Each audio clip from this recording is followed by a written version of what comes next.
Welcome in, everyone. I wish all of you a happy Sunday afternoon, or whatever time it may be where you're watching from.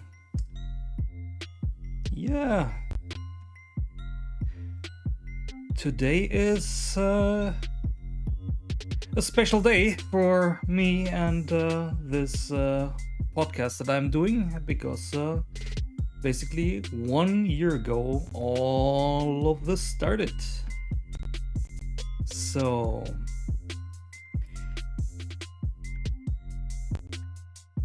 let's see, and if we get some people in before we get started with everything. For those following my schedule in regards to streaming, yesterday I wanted initially to do a stream in regards to Star Citizen, but life happened and that did not play out as planned, but I'm going to revisit that at a later date, definitely. So perhaps during the week, I'm not sure yet, but we will definitely have some Star Citizen in the future of my channels on YouTube and on Twitch. So if you're interested in that and seeing someone getting into the game, feel free to follow along for that. I'm not sure yet when I'm going to start with that, but nevertheless, as I said, 1 year ago I started with the podcast, and it was a pre-recorded show at the time, and that pre-recorded format did not work out for me, so I started to do these stream sessions that we are doing today again, and back in November, and that has worked out pretty well for me, and we have been keeping up with episodes since November in a 2-week rhythm. Of course, today is not in the 2-week rhythm because last TECHCAST stream was last Sunday, and the reason why I'm recording this today is, of course, it's an anniversary, and I am unavailable next Sunday, but the audio version of the podcast will still air next week on Sunday. So, to already give you guys a small heads up what will be coming up later.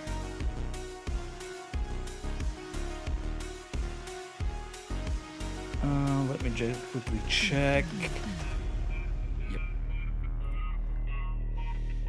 That's on the right. Oops. That was the wrong scene. I am sorry for that. So today we are going to have a small AMA, so Ask Me Anything session. So if you have topics or questions you want to run by me and want to have discussed on the show today, please feel free to post them in chat, and I will answer as best as I can. So feel free. And basically I want to revisit some topics that I discussed in earlier episodes, and do some clarifications for everyone who is new to the show, and give some more context on why I'm doing all this, and what my plans are for the podcast and so on. And then we actually have already updates to the topics that we discussed the last two shows. Those being the Steam Deck, interesting updates in regards to Activision Blizzard, and also the Simula One. And another topic that I actually learned about thanks to, again, the one show that Linus Tech Tips does each week, there have been some interesting findings in regards to the SSDs or the SSD controllers that Apple is using with its custom SSDs that they are using since introduction of the so-called T2 security chip in modern Macs, which is of course part of the Apple Silicon chips, so the M1, M1 Pro, M1 Max, and those findings don't look that good, and those findings could also explain some of the issues found with some of the recent M1 Max, because there have been reports of SSD issues, especially with the MacBook Air and the Mac Mini. I'm not sure if the same persists with the M1 Pro and M1 Max, but we will find out. I can't give you feedback on that because I'm hosting this from a M1 Max MacBook Pro, so if my SSD dies, you will be the first to know. But I'm keeping regular backups thanks to Time Machine, and therefore I'm not really worried about that. Yeah. So yeah, that's a quick overview, and of course when you go to my blog BNOnet.com, on the show notes page. Oh, this one is not updated. Hey, let me refresh that. You will find all the links to the articles that I will be referencing later on the show notes page, but you can also get the link to the show notes via the show notes command here, so you have it now in chat if you want to check those links out.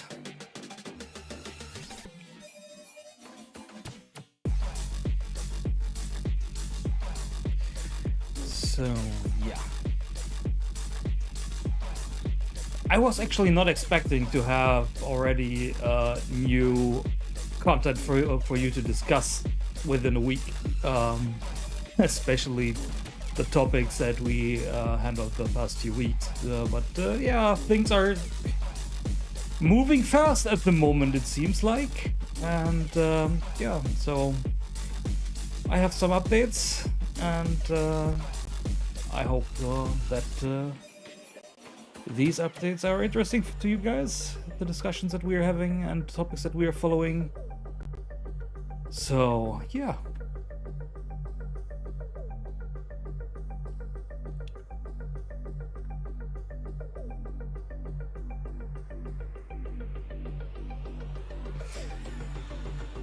Okay. Yeah, we are 10 minutes into the stream. So let me quickly check.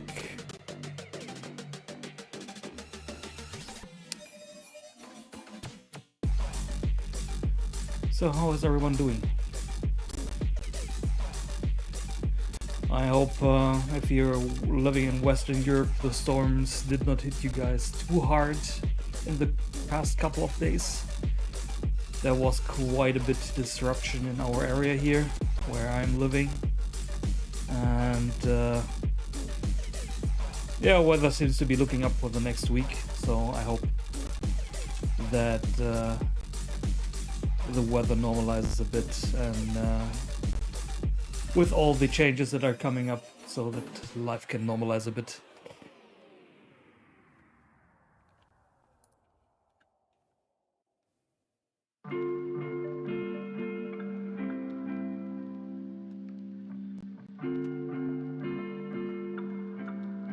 Okay. Yeah, okay. Then I would say let's get into recording mode. If you want to jump in for the AMA portion of the recording with topics, questions on the fly, feel free to do so.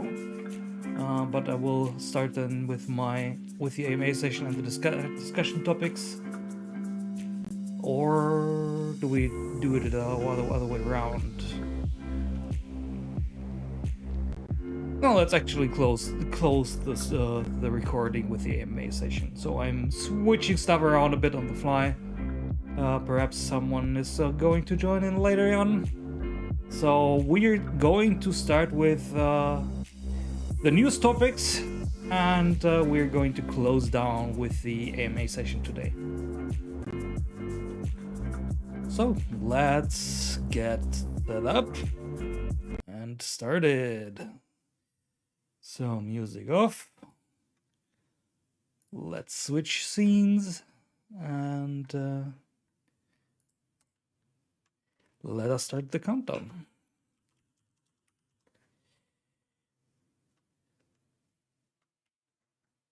As it has been become tradition. 3, 2, 1, 0. And welcome to my technology podcast. It's our anniversary edition episode. So we are now doing this for 1 year already. So this episode is recorded exactly 1 year after the first episode aired on February 20th, 2021. But everyone who's listening to this on audio format, you will be listening to this on February 27th. Since this is the typical release schedule, nevertheless, this is our anniversary episode. And yeah, due to just 1 week passing between recordings, we don't have much in regards to news updates for you guys, but we have some topics that we are tracking where there have been news in the past week. So we have actually a bit of news to discuss. And we're going to close down today's episode with a AMA, so an Ask Me Anything. So I prepared some topics. There have not been any submissions of questions in advance. But since this is a live recording, I invite everyone in chat to submit questions for the AMA portion. But that will be at the end of the session. So to give viewers time to jump in and perhaps collect some questions in the meantime. And yeah, let's get into our news topics for today that we're going to discuss.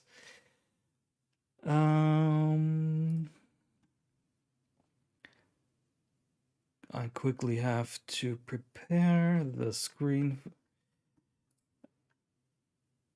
for everyone watching this in video format or live. So, for our anniversary show, we have the following topics. Valve has formally announced that there will be replacement parts made available for the Steam Deck. And they are actually collaborating with iFixit on that.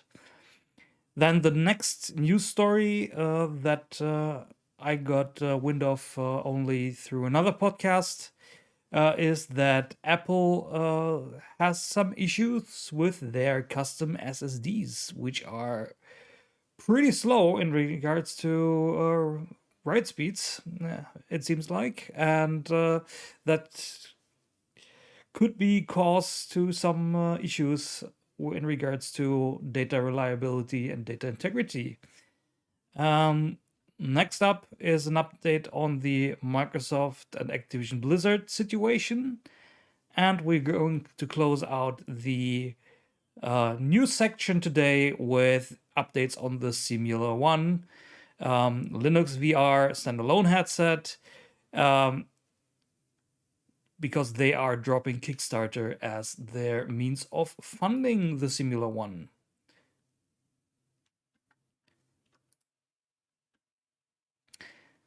And let's get right into our first topic then, which is Valve formally announcing the availability of replacement parts for the Steam Deck. This is not totally surprising. So I have the formal announcement by Valve on screen right here. This is on their Steam Deck pre-order blog, and they are going to work with iFixit on that, and they're also referencing their teardown here as well. So this is good news, but not surprising, as I said earlier, since Valve already mentioned as part of their teardown that they did a few months ago. I can't remember when it was. Let's check. Do they reference it here? No, not really. Nevertheless, they did a teardown themselves where they showed how easily it is, for example, to replace the joysticks of the Steam Deck and so on. So that there would be replacement parts available was pretty clear from that. And now they formally announced that. And it seems like they're not only to work on that for the Steam Deck, but as they say here, I actually just saw the sentence, they are also working with iFixit to make replacement parts available for the Valve Index. And I'm not sure if it's mentioned here, but as far as I heard, Valve is only also planning to find other companies to work with them for providing replacement parts. So iFixit is not the only source for replacement parts. And in regards to the Index story, here is also the story for on that topic on Road to VR. I added the link to that story also in the show notes. So if you want to get to the show notes, if you're listening to the audio version, you can find them normally linked in the episode description, or you head over to my blog, bnonet.com, where you can find the show notes as well. So this is very welcome news in regards to Right to Repair. What Valve is doing here, also providing replacement parts for the Index, is also very welcome thing. Since, as also other media outlets have discussed before, it's sometimes okay if to just replace a broken part like a joystick or so yourself when your device is out of warranty. That increases the longevity of the product and keeps it out of the landfills. So this makes the product more usable. Valve in the past has basically replaced full controllers just because of a broken joystick. So it's this is not necessary. So if you just need to replace one small part, especially if your device is already out of warranty. Yeah, but that's that whole sort of story. And actually on Friday, so the next upcoming Friday, for you guys listening to this in podcast format, so in audio format, it will be the past Friday, because the episode airs as a podcast on the 27th. It will have already launched for you, but on the 25th, people will be able to start buying the Steam Deck who placed a pre-order, this €4 or $4 or $5 pre-order fee, as you can see on screen here right now. Yeah, it will be interesting to see, because so everyone who will be in the first queue will get their notification on the 25th. And as Valve previously announced, shipments will start on the 28th. So that is pretty clever from them, because they basically start accepting orders on Friday, and once the 72-hour time frame has elapsed, the shipments will be able to start right away. So they will know right after those 72 hours to which customers they should ship the first batch. So that's pretty clever. So those people who are in the first batch probably will have their Steam Decks in hand in the first week of March. So that's pretty good news. And welcome in Brary Dreary and Corbin. How is everyone doing today?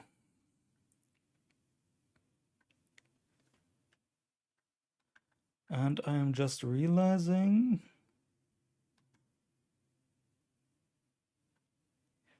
Oh, okay. Now I'm realizing something. Okay.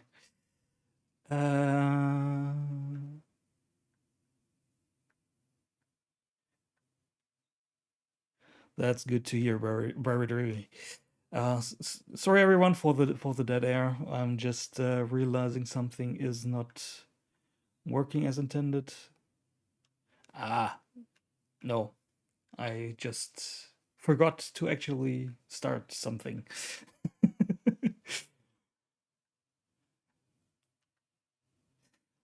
Okay, nevertheless, that was our first topic. So the news in regards to the Steam Deck.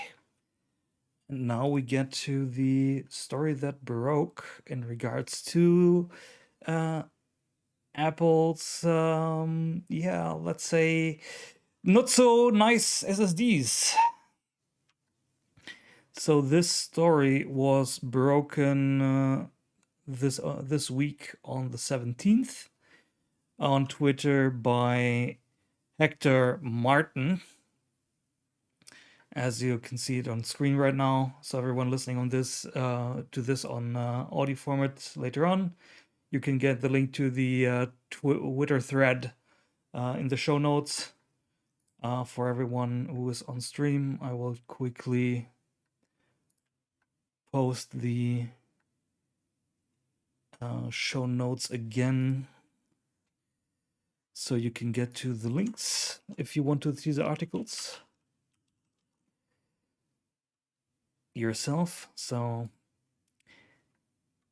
yeah, so they made some testing in regards to the SSDs in current generation Macs. So the M series Apple Silicon chips, as well as the older systems that were running the SSDs through the T2 security chip. And it seems like they found some interesting behavior of macOS, and that is not boasting really well in terms of data integrity for the current generations of Macs. So there is a mechanism to flush data to disk on Linux, as you can see here in the first reply post. There is a command called fsync that basically flushes all the data to disk, and yeah, that seems not to be properly implemented or implemented in the same way on Macs. So as he writes here, as it turns out, macOS cheats. On Linux, fsync will both flush writes to the drive and ask it to flush its write cache to stable storage. But on macOS, fsync only flushes writes to the drive. Instead, they provide an f full sync operation to do what fsync does on Linux.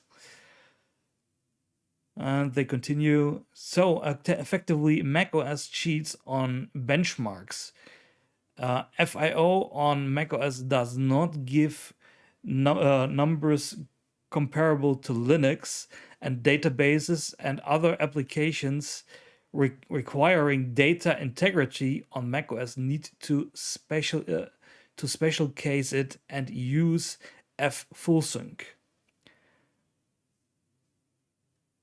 So the question is, how bad is it? And they provide some benchmarks here.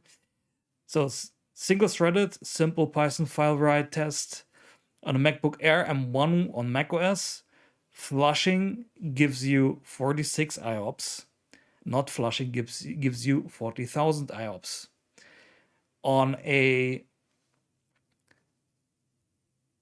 x86 iMac, so with the T2 chip, and a Western Digital SN550 NVMe SSD with 1 terabyte capacity, you're getting 20,000 IOPS when flushing, and 2,000 IOPS when flushing, and 20,000 when you're actually not flushing with fsync. And when you compare that to a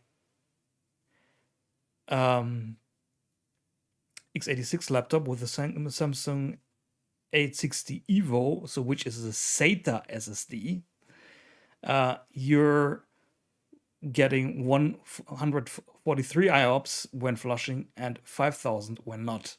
So the M1 chip in a MacBook Air is actually slower than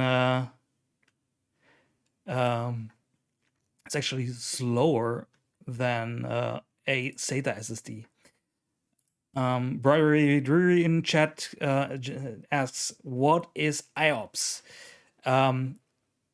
Basically, IOPS is the number of operations a drive does per second.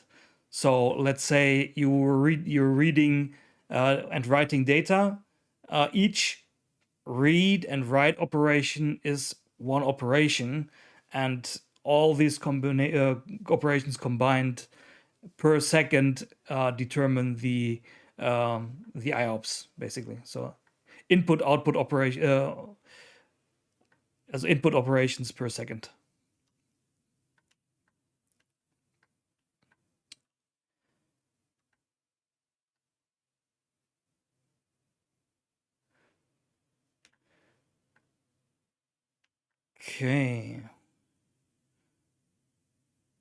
Okay, that is interesting.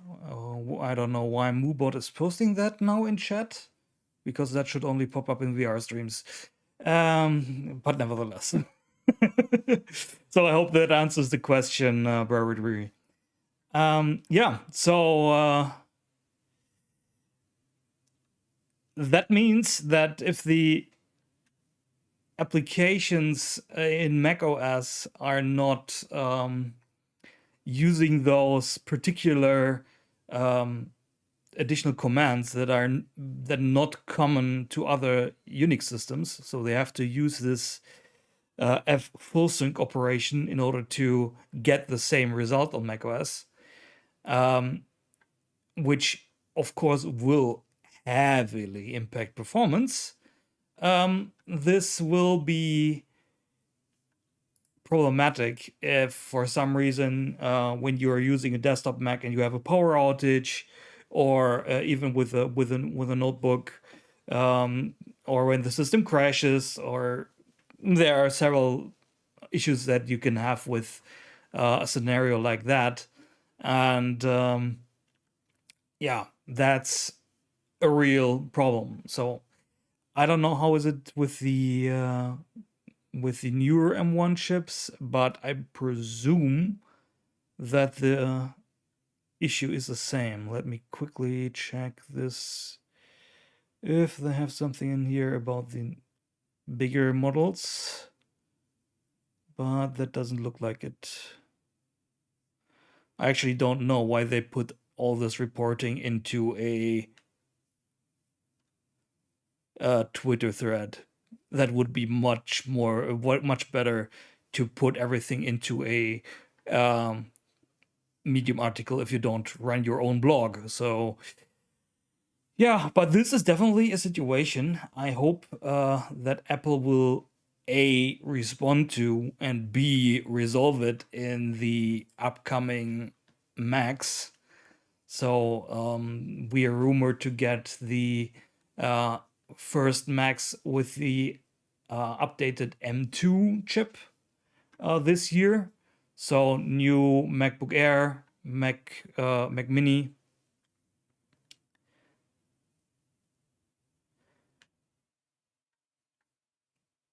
and yeah, so it will be interesting to see. Riri, I will keep that question for after the discussion of the news stories. But because I am doing a Ask Me Anything session at the end today, since this is the 1 year anniversary episode of my podcasts. So, but feel free to post questions if you have some. So I will go through them down the road later on. So that. Yeah. So that was the Apple topic. Next up, also a follow up to a topic from last session, is some news in regards to the acquisition of Activision Blizzard by Microsoft. And as many have presumed before, they started basically to I'm just currently missing the proper English word. So the Microsoft took the opportunity of Activision Blizzard having issues, as they had the news broken last year regarding the employee harassment issues, and then when the news broke that the CEO of Activision Blizzard knew of that and his potential involvement in all of that, Microsoft jumped in and already started talks in regards to strategic opportunities, like it's formulated in this report, which is based on the acquisition SEC filing, or SEC or FTC. I'm currently not sure. What was it? I think it said it. Yeah, it was the SEC filing. Yeah. Okay. So this is pretty interesting. So I was already thinking among those lines when I heard that Microsoft is going to start talks in regards to acquiring Activision Blizzard, because the opportunity was there to acquire a competitor in turmoil and adding to their growing catalog of Xbox Game Pass titles. So not surprising, after they already bought Bethesda Game Studios and ZeniMax last year or the year before last year. I don't remember anymore. But that was their last big acquisition. And as discussed in, I think it was the last episode, let's hope that Microsoft has some good influence on the way employees are treated at Activision Blizzard, and we were going to get new and exciting games by those companies, because there's definitely a lot I am actually looking forward to from Blizzard, and I hope that this all plays out well for us as gamers and consumers, but also for the employees, because having a safe environment and a fair environment to work in is pretty important. And since I, due to myself being visually impaired, I can definitely speak of when you have an environment that is not treating you well. The last sentence that I said has nothing to do with any current or recent employees of mine. It's just general experience when you're a minority. So I actually did not have many problems with my employers in regards to my disability and so on. So I was pretty lucky there, but especially during my school time, I got a pretty hard time. So I definitely know how it is to live and work in a bit more toxic environment. Just to be clear here, so I'm not blaming anyone at the moment in regards to myself.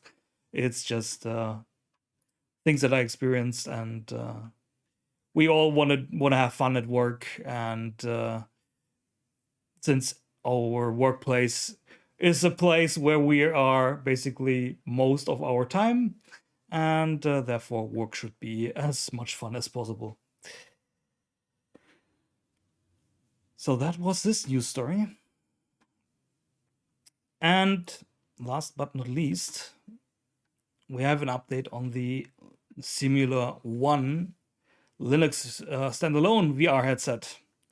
So that's also why it ties over pretty good to your question later on, Barry, in regards to Apple's VR headset or AR headset. So we will discuss that question after this one. So, Simula VR is actually skipping crowdfunding via Kickstarter for the Simula One, and they're going to directly sell it via pre-orders on their own store. The reason being that there is already enough interest in the community for the headset, and according to them, when they by ditching Kickstarter as a middleman, they are saving a lot of money and can reduce the unit price each by $100, and they can increase the pre-order time frame from the 60 days that Kickstarter allows to 1 to 4 months. So, which gives them more time, and they are also allowing half deposits. So you can deposit half of the sum now, and when your order is ready to ship, you pay the rest. So, which is good conditions, and also after some experience I have supporting some Kickstarter projects, if you can do it yourself, if you have enough reach already, just doing it yourself is not a bad thing to do. because it can be pretty hard with the current crowdfunding platforms like Kickstarter and Indiegogo to get your campaigns off the ground. And there can also arise issues from that. This article here from Road to VR also lists the specs again. So the Simula One is a pretty interesting headset for everyone into Linux and especially development, because this is more a developer focused headset and not a consumer headset, which you can also see already in regards to pricing. The Simula One, the full pre-order deposit early bird is $2,499 US dollars. The full deposit, so after the early bird phase ends, will be $2,699, and the MSRP will be $3,499 for the standard unit. Then there will be a tethered edition of the headset, so I presume without the compute unit, which will be $1,999 US dollars, and there is no early bird price reduction on that, and that will be $2,499 MSRP later on. And then there will be a Founder Edition Simula One, which is also not discounted, which is $4,999 US dollars. So that's not rebated at all for pre-order. And if you're interested in that, here is their store.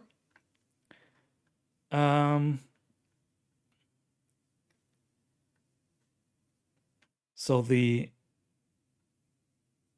Founders Edition is a limited edition, so it looks much nicer. So it's in black, and that might be a wooden insert in the top. And then they will, and yeah, as I said, the tethered edition is just basically a premium VR headset that probably will be working with Steam VR as well. So let's explore this Founders Edition for a bit, because I did not check that. So yeah, it has a matte black finish. Yeah, it's more plush and has brass finishes. So yeah, so just much nicer. some nice Linux art in here.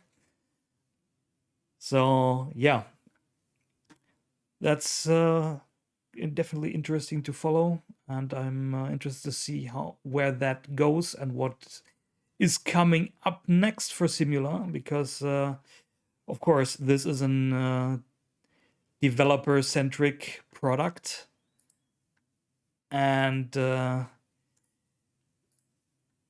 therefore it's much more expensive than a consumer version would be, and it will not be produced in the quantities as a consumer product, which also increases the price.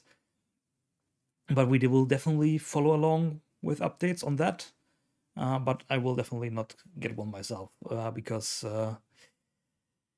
I'm pretty happy with my VR setup at the moment, and I am not planning to change that at the moment, since I only bought it last year, and it has now to amortize itself a bit before I plunge into the next upgrade.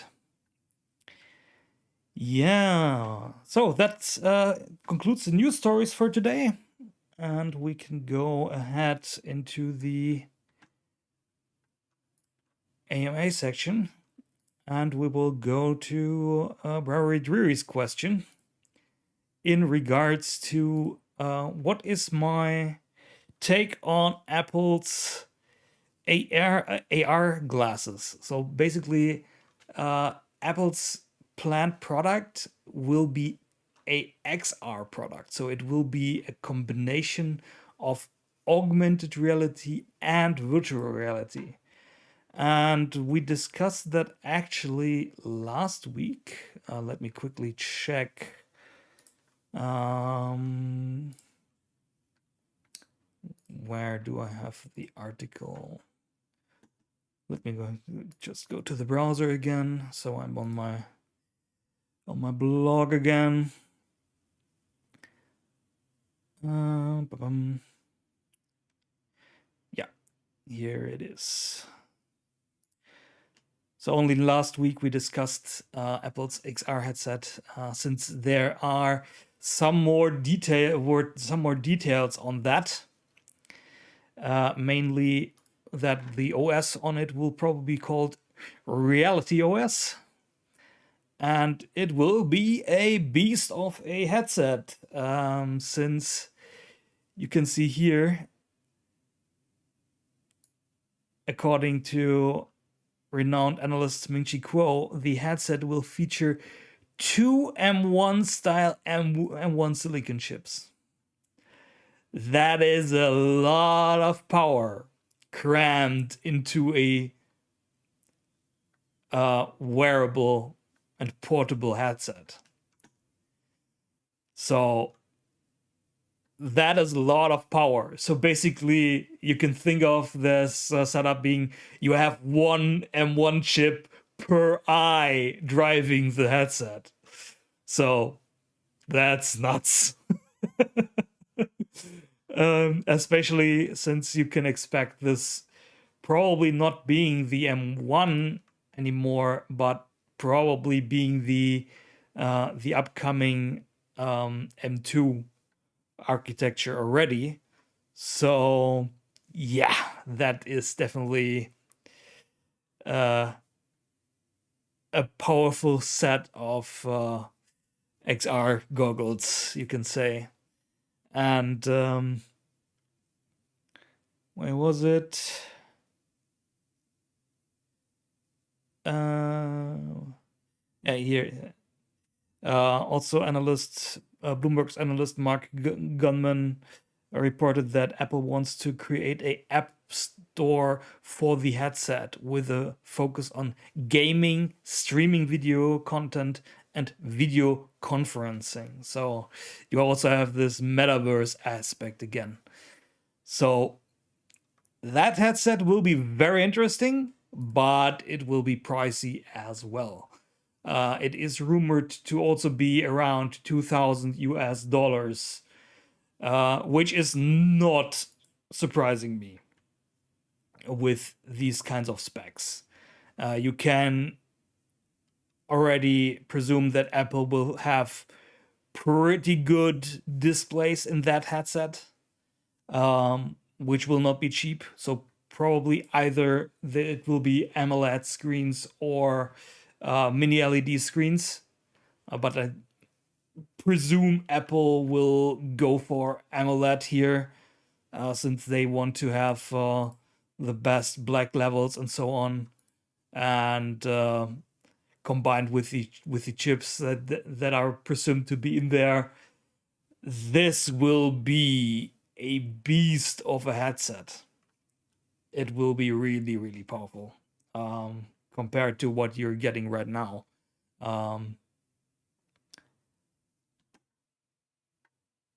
But I'm definitely looking forward to seeing what Apple does with it. I am not sure if I would be getting one. Even myself being definitely way into the Apple ecosystem, because what you're watching right now is basically streamed and hosted on an M1 Max MacBook Pro, and I'm very well into the ecosystem. Also due to Apple's support for visually disabled people, so visually impaired people. Sorry, and therefore this is something that I definitely would be interested in, but I'm not sure if I would really get one depending on how the evolution is. So probably not the first gen device, but perhaps later on when they are in the second gen, when the app market has evolved. That could definitely be a possibility for me as well. So Apple definitely knows how to spool up a new ecosystem. They did it with the iPhone, they did it with the iPad, and they did it with the Apple Watch. So the XR space is now their fourth ecosystem that they are spooling up. So they have experience in that, and there are enough people who just blindly buy every Apple product generation that is out there. I have to say, if I would have had real alternatives to the Apple products, I would be open to switching, definitely. But there are always especially minor things that are, at least for me, disruptive to my particular workflow. And that's why I, even through the past couple of years with the very limiting hardware designs from Apple in regards to their lineup, I stuck to that. And I am hopeful with the direction where Apple is going at the moment, but I'm not 100% on board with everything they do at the moment. So I would, especially since we started the discussion in today's episode with the announcement from Valve to supply replacement parts for the Steam Deck and the Valve Index through iFixit, and collaborating with them and potentially other partners. In that light, I would like to see more options also on Apple's part to make parts interchangeable again and making repairability better.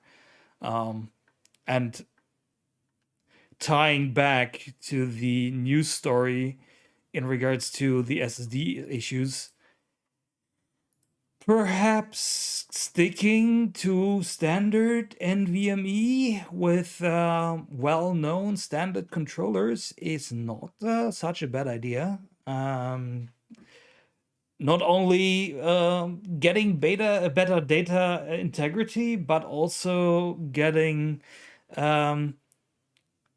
support for customer replaceable and upgradable drives back, which would be a nice thing, since if your MacBook, or basically any current generation Mac, it doesn't matter if it's Intel based or ARM based, if it breaks, your data is basically lost.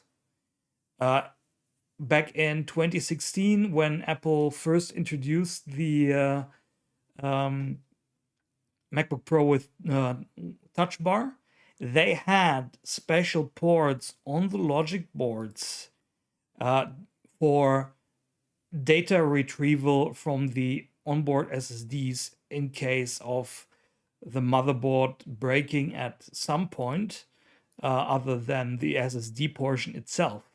But these ports were already gone in the 2017 iteration. And that's not something I can condone, because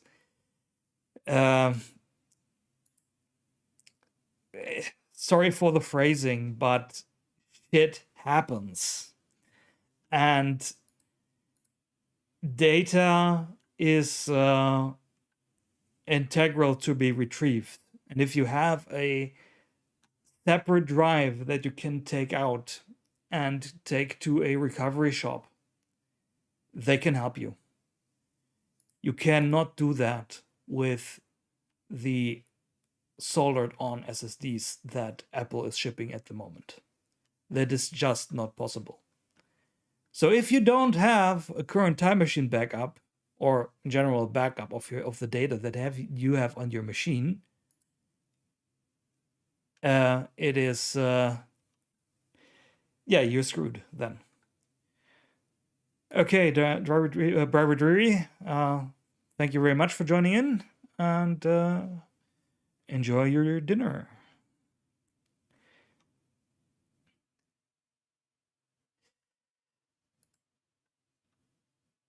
So yeah, that was that's my take on the whole Apple headset, and a bit more into the SSD story and right to repair. But I think this is a major topic right now. So right to repair, and a lot of companies are putting more and more credibility to it, and following a more eco-friendly and consumer-friendly strategy. And I hope that this will get more and more down the road. And so, and of course, we discussed at an earlier episode Apple's self-service repair strategy that they're rolling out for iPhones and Macs in the next couple of years. And it's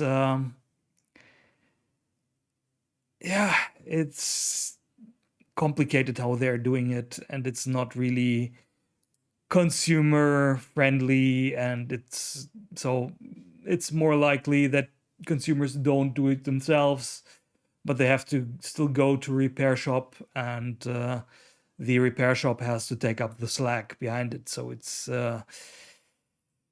not ideal, and I would like to see a more open approach like Valve is now doing with iFixit, and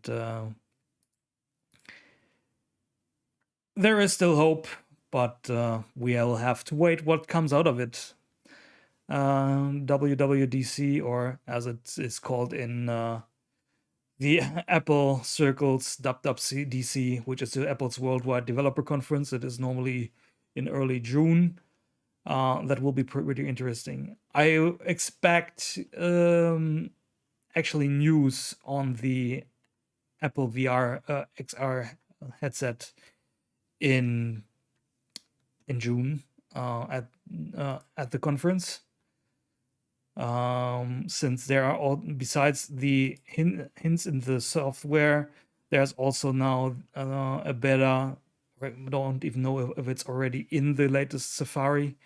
There is basically, at least in the beta version, WebXR support now in Safari. So there are signs on the horizon that the Apple XR headset is not far out anymore. So, as I said last episode, my guess is that we will see the headset unveiled in June, and that there will be a developer kit available, probably at WWDC, so that developers can start developing for the headset, and then you can expect the actual release of the headset to consumers within a year. If Apple would be able to do it, I presume that they would release it before the holiday season of this year. So showcasing it in June and releasing it in November, that would be an option. But that would mean we would be probably getting a very product heavy developer conference this year. So the new Apple Silicon based Mac Pro is also expected at WWDC, and it normally also is announced there and then available for shipping in the fall. So that would be the same scenario. And since normally WWDC is a more software and development focused conference, since they normally announce the next iOS and the next macOS there, it would make this a bit different. But of course, showing the headset at WWDC makes sense, since they would be opening up the next SDK trail for Reality or OS or ROS or whatever it will be called. But Reality OS, I think, is a pretty good name for it, and I think that will be the name that we will see when it is presented. So I expect Reality OS to make its debut at WWDC in June. So that was a pretty long tangent, triggered just by the question in regards to my take to the XR headset from Apple. But that's what we are here for today. So just opening the floor to more questions right now.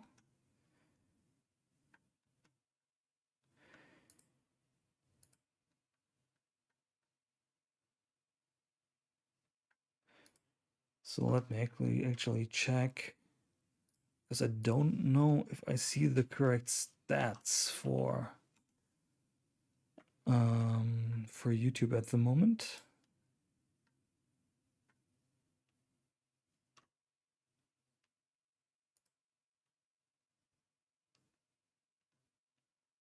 Okay, yeah, no, the stats that I'm seeing on YouTube right now are correct.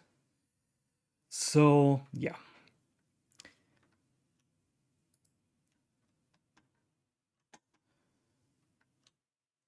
Okay, yeah, the other topic that I wanted to discuss as part of the AMA section is since a lot more people are listening and viewing to the podcast and my streams and videos in general, I wanted to give a bit more background on myself, on my experience, and why I am doing this, and so to just have also, because this will also go up as a segment on the YouTube channel, and I will be able to reference it in future videos and streams in case people have questions and want to learn more. I can just reference the segments of this episode. Actually, one update in regards to the release of the episode segments that I'm doing on YouTube. They have been in a 2-day interval until beginning of last week or this week, and I now shifted to a 3-day upload schedule because we're having fewer topics in the last few episodes, so only around 5, and therefore I would be running out of segments to publish before the next podcast episode airs. And since YouTube definitely likes consistency, I opted to change the schedule to a 3-day interval now, which gives me ample of time, which still means that there might be episodes that are so not episodes, but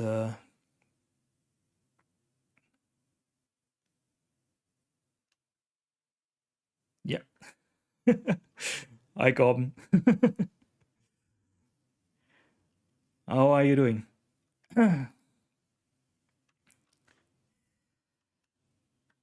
Yeah, so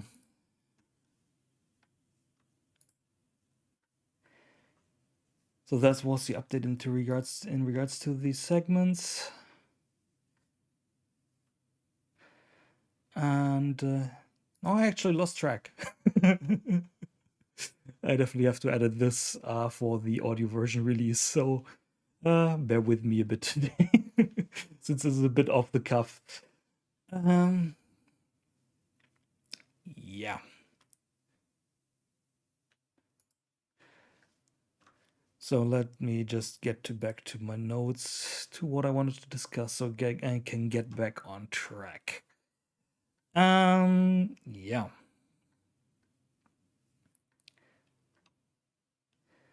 Yeah, okay. I wanted to discuss my work experience and my my reasons for basically doing this podcast and doing all of this. Yeah, so I am basically a bit of a jack of all trades when it comes to my experience. So I am basically referencing myself as a combination of software engineer, entrepreneur, and agilist, not in any particular order. I have been working in the technology sector basically since the year 2000. Started working as an part-time IT admin for a company my father was co-founding back then, and they needed someone who basically administers their IT stuff in their office. So I started working for them as part of a side job. So as a I'm just not sure how it's called properly in English right now. Let me just quickly check that.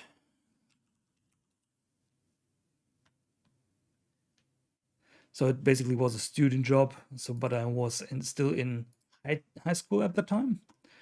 So that's when I basically started getting into system administration and basically self-teaching myself. So even later on, up to managing Active Directory domains, Exchange servers, and all that stuff. But I have to say that I'm glad that I'm out of all of this classic IT stuff, and I'm in 2003 I started then university at the KIT in Karlsruhe, which is the Karlsruhe Institute of Technology.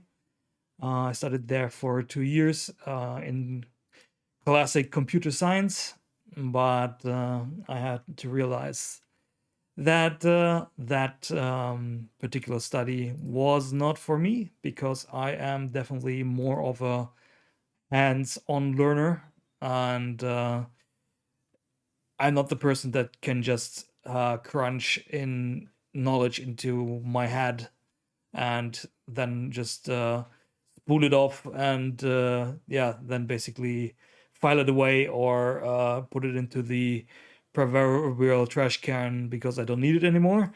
I have to effectively put the stuff that I try to learn to use, and then I can implement it and use it down the line. And that resulted in me shifting to the Fontes University of Applied Sciences in Venlo, which is in the Netherlands, just across the border where I'm currently living at. And I studied software engineering there for 4 years, and after that I got into my first jobs as a software engineer, and that was basically the start of my professional career back in 2009. And basically, besides all that, I was always having a side business, doing IT work and software development work. If you check, for example, my LinkedIn, you will find a lot of references to all the products that I have been working on throughout the years. And those have been a few. Let me quickly check. I think I have it linked in my blog. I don't know if I have it in one of my commands, but I definitely.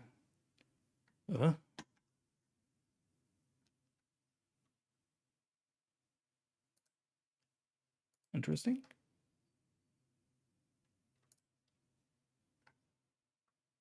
Since when is it that way? Sorry, I'm just confused right now. Wow. I just wanted to basically go to my LinkedIn profile. Basically what you can see publicly. But interestingly enough, LinkedIn is blocking that now completely. You have to be a member to check profiles at all. So that's new. Did not know that. That's a bit surprising. So yeah, and I actually don't want to get logged in. Why is the lighting having issues right now? My green screen is acting up a bit right now. So you can see that in the corner here. Don't know when it started, but somehow lighting is changing enough that it has issues right now. I don't know why. Yeah, but okay, so I will not be able to do that. So if you're on LinkedIn and you're interested in seeing all the stuff I worked on in the past few years, feel free to check it out. And yeah. So and I ran my own side businesses for a couple of years, and am even doing it right now. But I am basically employed for companies continuously now since 2015. So I was running my own business together with a partner for 4 years when I left it due to internal issues. And then I went back to be primarily working as an employee, and that has not changed, but still doing my own side businesses as well. And so that's overall where I'm coming from. So I have experience in not only software development, but also running businesses, and also as someone basically implementing agile strategies like Scrum into teams and into businesses. And that's my overall professional background, and the reason why I initially started this podcast was creating a platform where I can use this experience that I have gathered through all these years to give back to the community, because the whole tech community is a place that lives from exchanging information, because doesn't matter how long you are in the technology business, there are always things that you don't know, and you will always run into things where you need someone else's deeper knowledge and experience to help you out. That's why places like Stack Exchange, how is it called again? So Stack Overflow and how is it called again?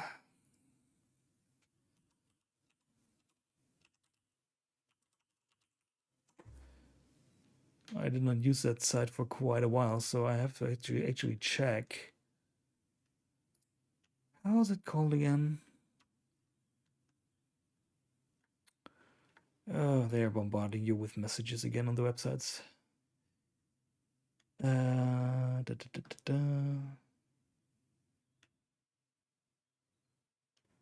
Oh, it was right. So it was Stack Overflow, yeah, and Stack Exchange is basically the overall site where you can get also input for different IT topics and so on.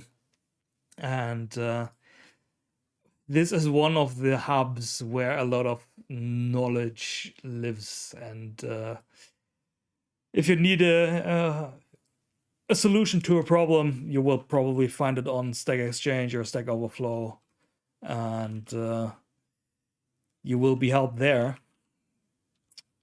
And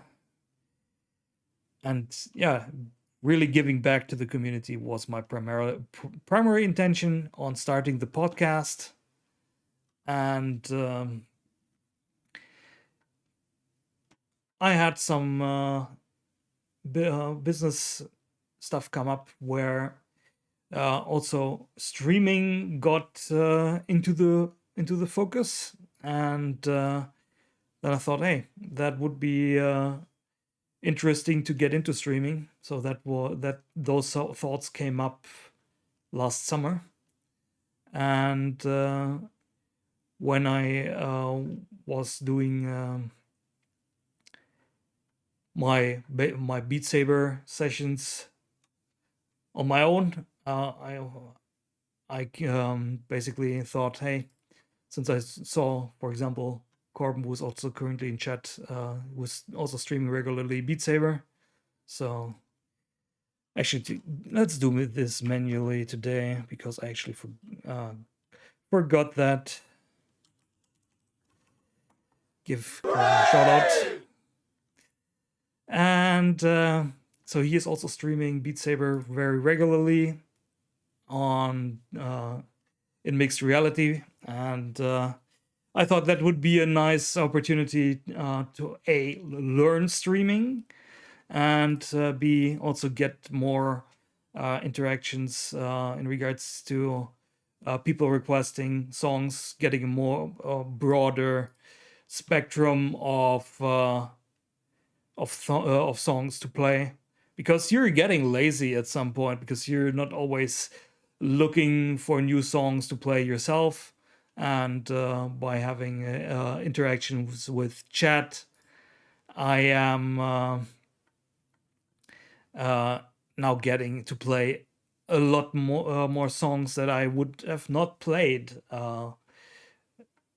if I would have been on my own. So even if due to my disability, I'm struggling a bit in regards to the different difficulties, but I enjoy the interaction. I enjoying experiencing new maps, and yeah, that in the end also led to me taking this podcast to a live format as well, because when you have a publicly committed schedule, you tend to keep it. And now the podcast recording and the Beat Saber sessions have now become basically my 3 consistent sessions in a, you can say 14-day window. So 2 times a week, I normally stream Beat Saber, so Tuesdays and Fridays, and Sundays I'm streaming the podcast normally every 2 weeks. And depending on how things are going, I might put in another stream on Sundays, on the other weekends where there is no podcast. And as I mentioned at the beginning of this stream, for example, what I want to get into now as well is getting into Star Citizen, and I also intend to stream that as well. So there might be coming up more in regards to streaming, but overall, the streaming is for me basically a matter of having fun, interacting with people, and it is a hobby. It's not something that I want to do professionally or as a business, and it's something that I want to do at the side, and I want to keep it that way. Of course, I am running it through my business, so if there is something where I am basically providing links, or I have recently affiliated with Pimax. So since I am using a Pimax headset when I'm streaming mixed reality or VR, and I thought that would be something that if someone gets interested when in one of these headsets while watching the stream, I can provide that opportunity, and if someone buys a headset with that link, I'm getting a kickback. But that's not something that I'm counting on, and I'm not seeing in getting earning long-term money with. So I'm on that front. I'm working on other things right now, which I might be announcing in future episodes of the podcast, but that's now for now that's all on the side, and nothing primary. So yeah, then what I wanted to, and since I already also mentioned that earlier, I'm going to explain it also once more in today's episode, so I can also link to that in the future, is my disability. So as I have explained many times on stream, and I actually did a full episode. Let me quickly grab that. Where is it? I cannot get the link from here. Too bad.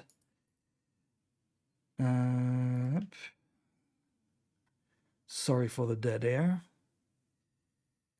Where is it?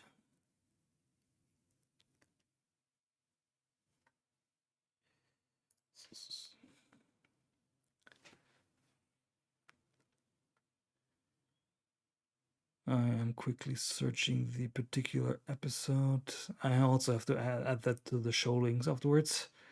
Well, I hope I don't forget it. But you will be able to find it on the YouTube channel anyway. Yeah.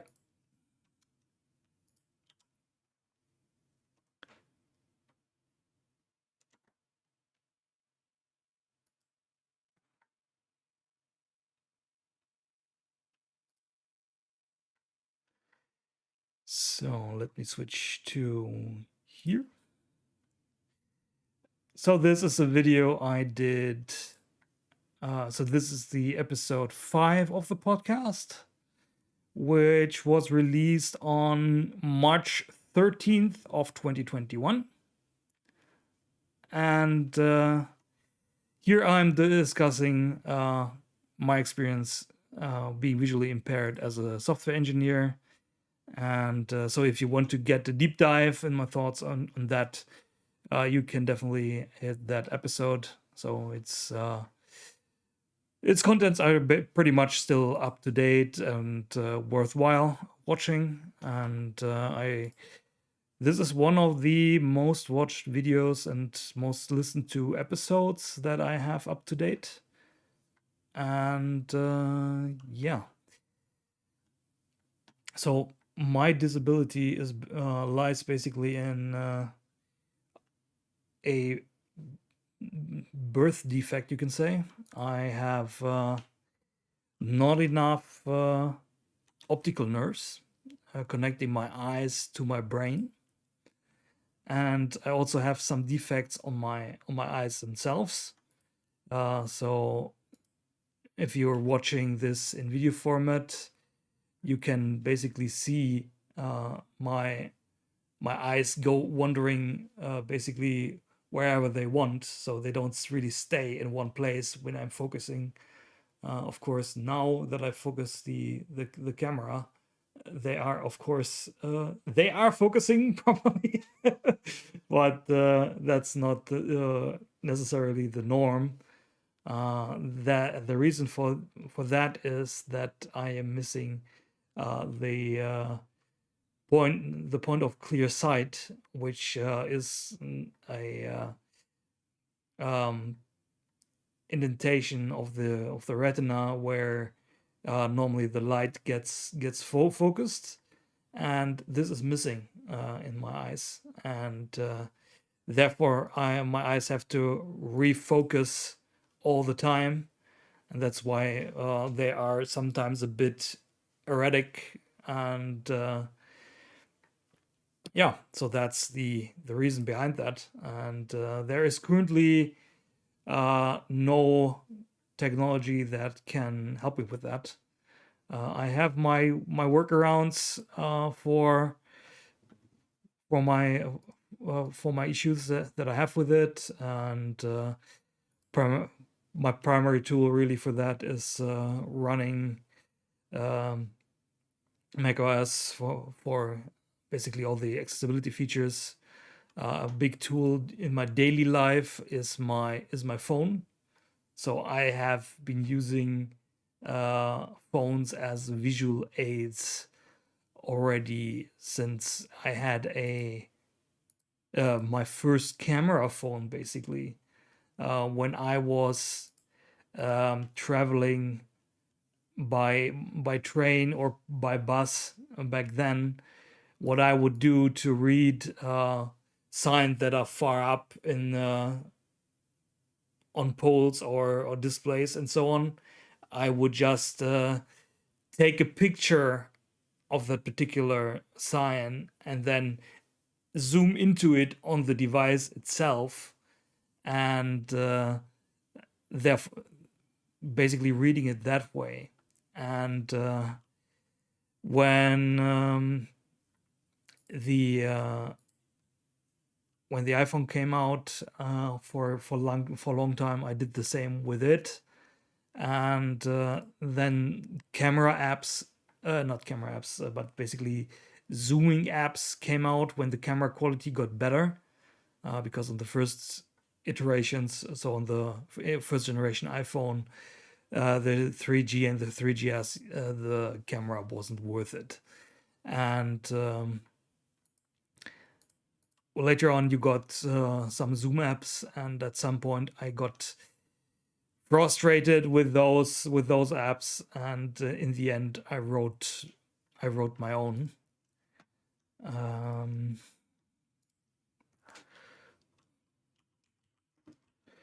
Let me quickly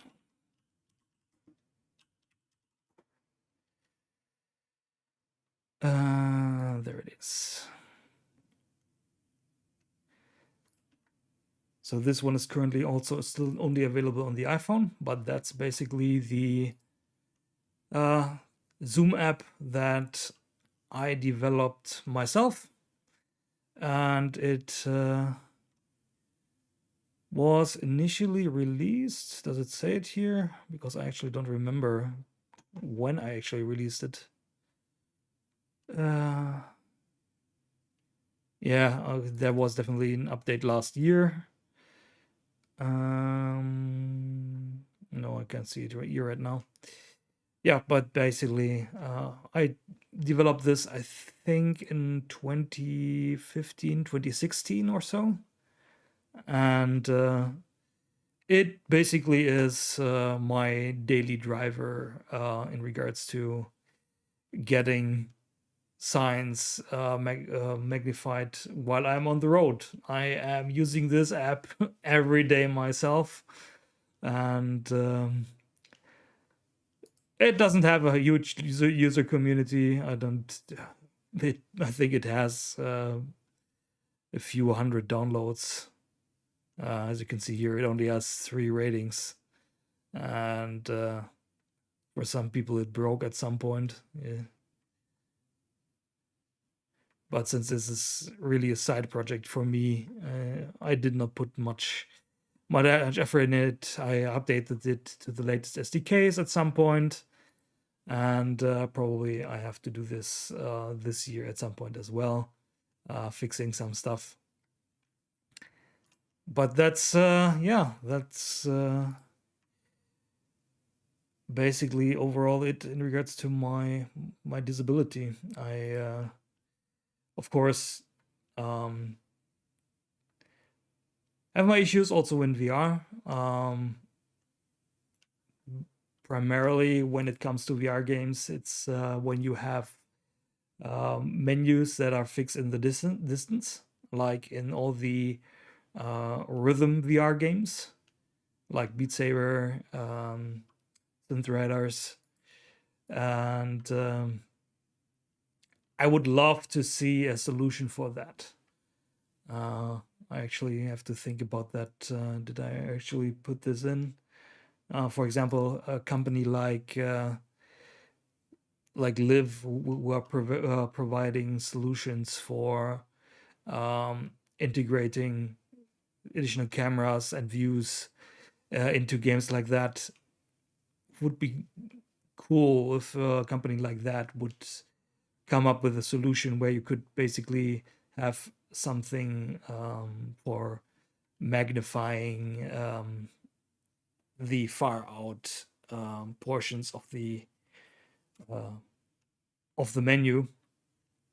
I was thinking about something like I don't know who has or if anyone has used Google Earth in VR, but they have a magnifying glass feature there. Basically, when you move to a certain point on the world, the Google Earth 3D view, and then you can basically take your left controller, which has the magnifying glass attached to it, and you can basically hold it up to in front of your face, and this basically switches you to the Google Street View perspective for that particular area you're currently watching. And a similar effect I could imagine for the for Zoom functionality, like in order to magnify the menus. So if you, because they already have the ability to tie a the chat window that they're projecting in game, you can tie that to one of your controllers.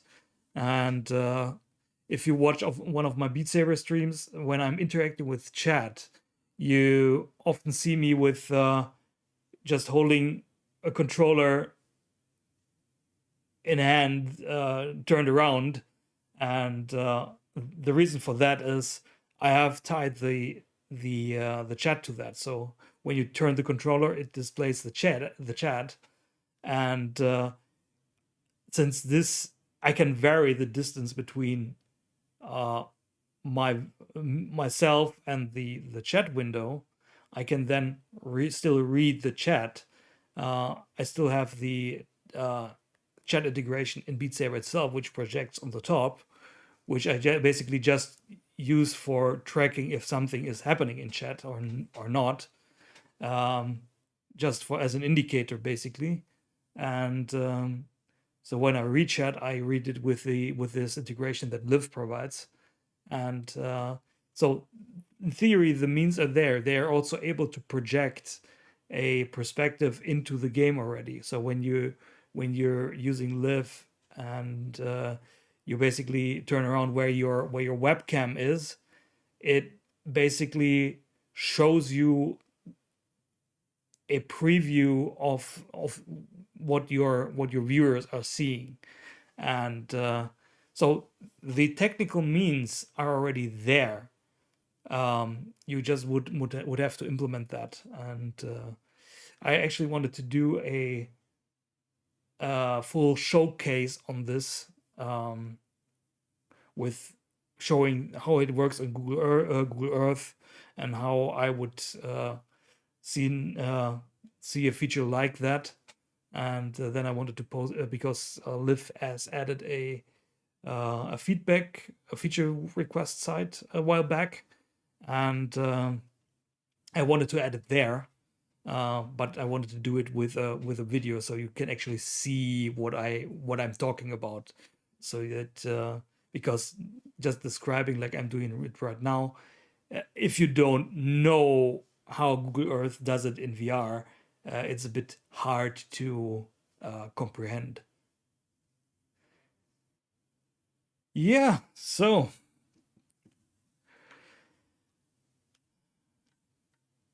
this already has been a pretty long episode,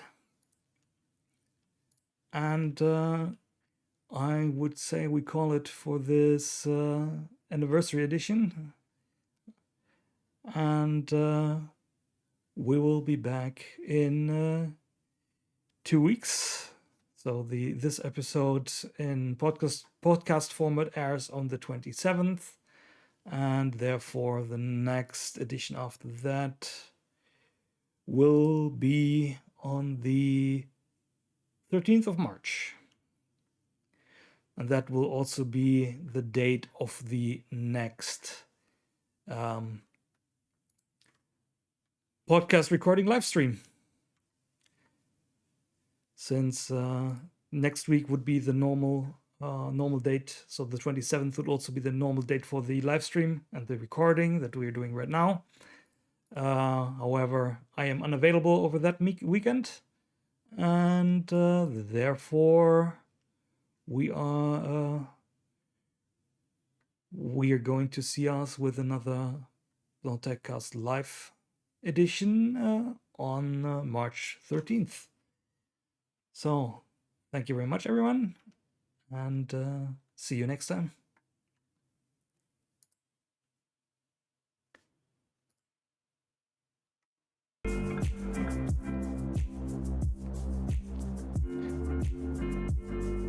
Yeah, so that was the whole show. I hope for everyone watching, there were some interesting topics today. I think we covered a lot, and it was a long episode. So we're in 1 hour 40 already, so much longer than last time's. Yeah. Thanks, Corbin, for joining in, and also thanks to, I don't know if he is still listening, Barry for joining in, and I hope you enjoy the rest of this Sunday. And have a good start into the next week. And we will be, I will be probably editing this bit after this, because I have to clean up the audio version a bit, because since it was a bit off the cuff in the end, there was a bit much dead air, and I want to get rid of that. Nevertheless, I hope it was interesting. And have a nice day, evening, morning, whatever, where you were listening from. And see you next time.